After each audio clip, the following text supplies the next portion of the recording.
So hey everyone, Yashraj here. I hope you are doing great. So today I'm going to walk you through an exciting automation setup called Visual Scraper. So we are doing with the help of OpenAI, Meg.com, which is no code automation platform. So let's see how it works. So first we have the webhook. Why we are using the webhook? To get the external scrap data to this automation tool. Okay, having the all structured, unstructured data at once, we are using the text parser. So why we are using the text parser? To convert the unstructured data into unstructured JSON format. So after having the structured JSON format data, we are using Dumpling AI module, which is the next module here. So why we are using the Dumpling AI module? To get the image URL, it could be one or multiple image URL.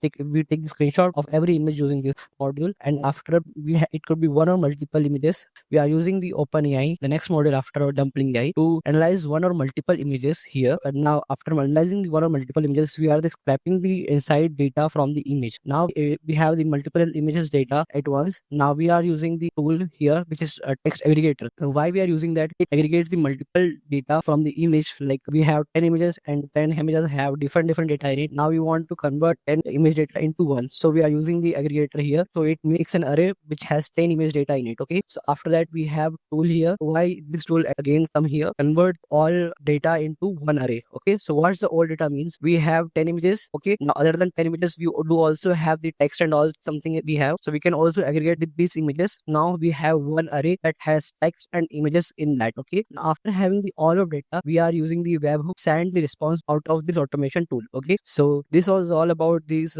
visual scraping tool. Okay. So thanks for watching.